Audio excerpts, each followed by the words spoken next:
Good morning. Good morning. It's a beautiful, beautiful day. It is a beautiful day. Good morning.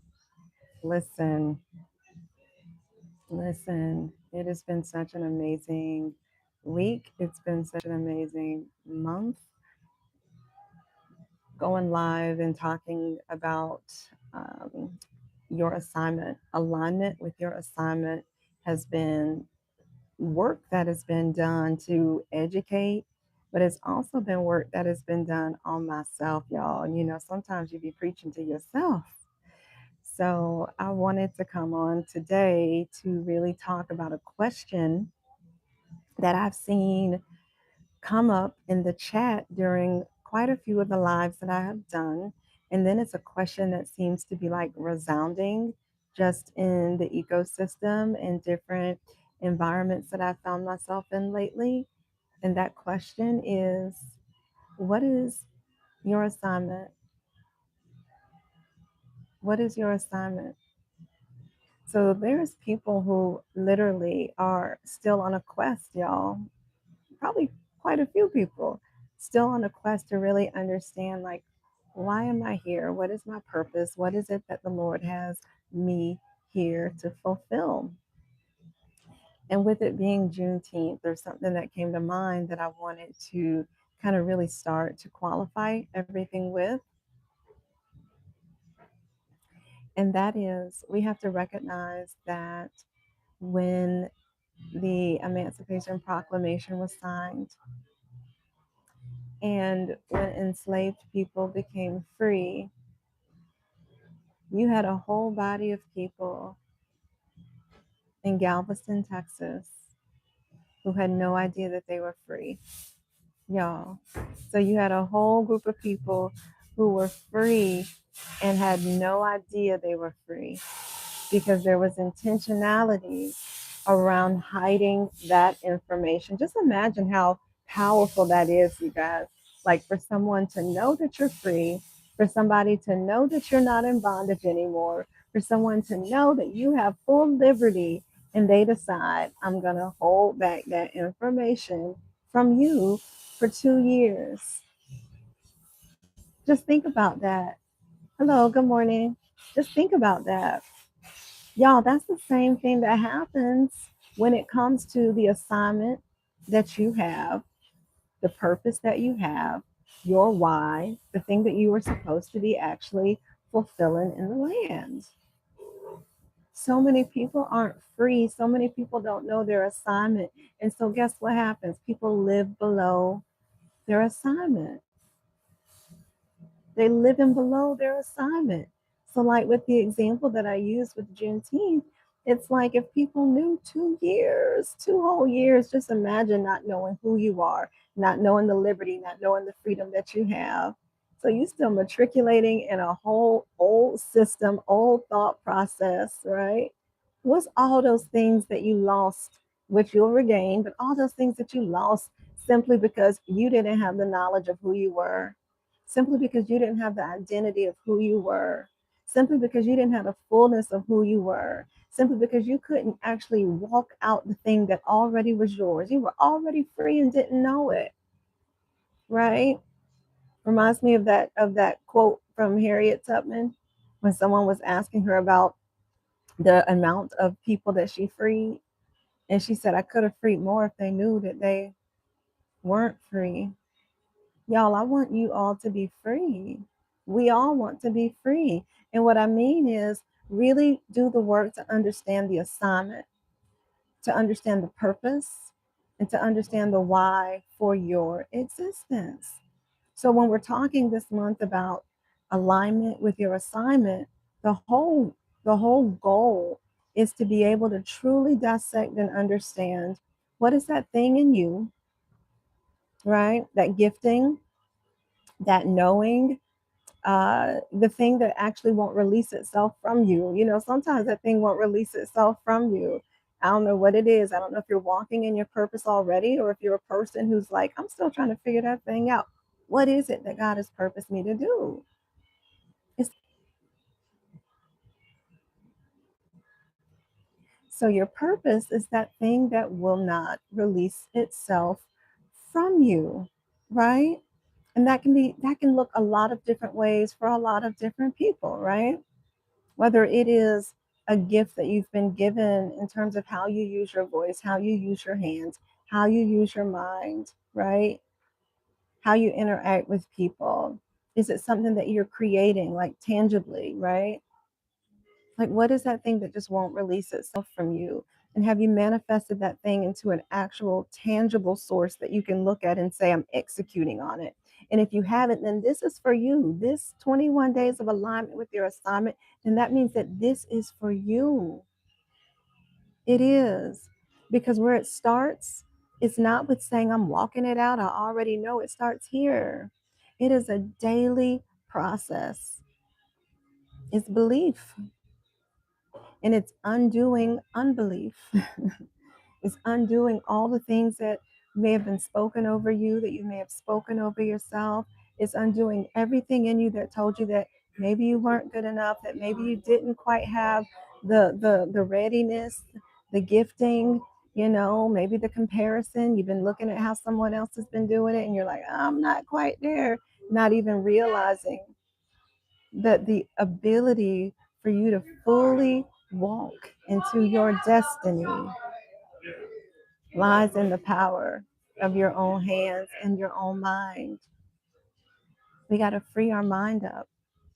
You have to free your mind up from the inability to be able to move confidently in the direction that God is trying to send you in. Okay? Because that's where the enemy comes in. That's where the enemy does his best work. That's where the enemy does his mightiest work. Because he knows that if he can just start to work on your mind, if he can just make you have doubt, if he can make you not be seen, if he can make you hide, if he can make us isolate, if he can make us say, you know what, just not yet. Maybe I'll start that later. Let me just keep doing what I'm doing. I won't start this new thing yet. Then he knows that he is won. And we got to reject that thinking, y'all. And sometimes the enemy, when we say, oh, it's the enemy, it's not necessarily this dark figure that's like lurking. Sometimes it's your own mind, your own thinking, your own inability to release yourself from those things that you may have believed for so long that you got comfortable believing it. But we can't stay there. We got work to do. We have true assignments. We have true work that God has placed on us, y'all. And that is our goal. That is our mission, to truly understand those things that God has put inside of us, to unlock them, to nurture them, to release them. Because that's the piece that we got to understand, is it's not about us. It's not about us. It's about everybody connected to us. Do you know that when the Lord looks at you, he doesn't see you, he sees generations. God sees everybody connected to you. He sees everything that he wants to do through you. It is not just about you. It is not just about your life, your day, your comfort. It's about what is God trying to actually be able to do through you. Think about Abraham. Abraham was told that he would be the father of many nations. Abraham was disobedient too, y'all. Abraham was doing his own thing. Think about Lot, right? Abraham did not want to let Lot go. That was his family. He wanted to take him with him. Abraham thought that he could get a word from God about who he was, what his destiny was, what was tied to his destiny, and still be able to bring along the people who were destiny stealers, the people who weren't equipped yet, the people who lacked the actual mindset to walk the thing out with him. And what we don't realize is that those very individuals whom you are refusing to let go, those lots, are the ones who are also delaying the fullness of what God has for you. Because if we recall what happened in the book of Genesis, what happened once Abraham let Lot go? Because he told Lot, he said, Lot, you choose where you want to go. You see the land? You choose where you want to go. And where did he choose? Sodom. He chose Sodom. But when he left, that's when God was able to come to Abraham and say, as far as the east, as far as the west, as far as the north, as far as the south, this all belongs to you.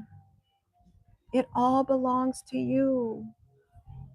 None of that could happen until he was willing to fully step into who he was, to not having the crutch, the band-aid, to not having the just to be comfortable. My God, the things we do to be comfortable, not even realizing that is blocking destiny. Yes, he had fruit, right? But there were so many other things that he wanted. He wanted a son. Tried to manufacture his own destiny. While he was eventually given Isaac, he tried to manufacture his own destiny, y'all, and almost completely blocked the entire blessings, that entire prophecy that he had about being a father to many nations. And so you think about that in today. Think about that in your life right now, right? What is that promise that God gave you? What is that little thing that you know that is destined for you? Does it feel far off? Does it feel like just a dream? Does it feel like because you can't figure it out right now that you don't know if that's real? Have you conceded that the life you have is as good as it's going to get? Or have you considered that you need to take inventory of the lots in your life? And that lot can be your mindset, it could be a person, it could be a season that you're in, it could be a place that you're at. Let it go. Let it go.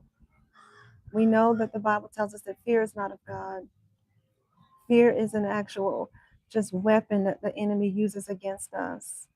If I can just make them afraid, if I could just make them timid, if I could just make them second guess, if I can just make them think they're not good enough, if I can just make them think they're not ready, if I can just make them not know who they are, they'll never look across the land and know that everything belongs to them. Y'all, everything belongs to you. What if you realize it already is yours? Your destiny is just waiting for you. Think about the thing you want most for yourself, for your family, for your community, for this world. What if it's waiting on you, waiting on your alignment, waiting on your yes, waiting on your belief? So that's it. And that's it, y'all. I wanted to just share that with you, that the alignment with your assignment, it begins with you. Each of us, our mindset, dismantling all of those things. You got to think, I don't know how old you are. Think about how old you are. That means that's how many years that you have actually had a way of thinking, a way of being, a way of believing ingrained in you, right? And it's going to take that much time to continuously believe the opposite way. I'm not saying it's going to take you 20, 30, 40 years to get to where you need to be, but you give yourself grace, and that's where I'm going. Give yourself grace. Stop measuring yourself against the next person. Y'all know that God redeemed time. So you may see someone going fast and confidently in a direction, but God can redeem all that time for you once you start to have the faith and the belief of who you are. And He can catapult you, y'all, in an instant. God is still a God of miracles and wonders. God is still a God that can do things that none of us could ever imagine. Supernatural things, y'all.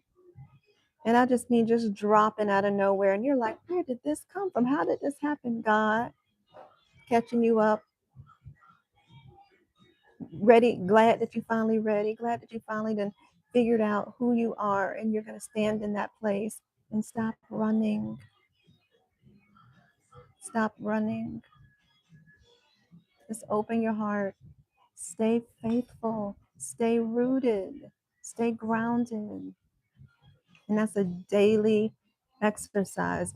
You don't get tomorrow's faith off of today. That's daily. That's a daily thing that we have to practice, y'all. So whether that's your mantras, your prayers, your decrees, whether it's you speak in life, I don't care if you need a sticky note on your mirror, in your car, on your cell phone, whatever you need to do to make it to that every single day, you are reminding yourself who you are every single day. But I love you guys, and I hope that you are aligning with the assignment, aligning with the vision, aligning with the mission, aligning with your identity, so that you can fully walk out who you are in God and receive everything God has for you too, y'all. That's the thing. There's fruit in that. I want you to receive. But I love you, and I hope you have an amazing day, whatever day that you watch this video.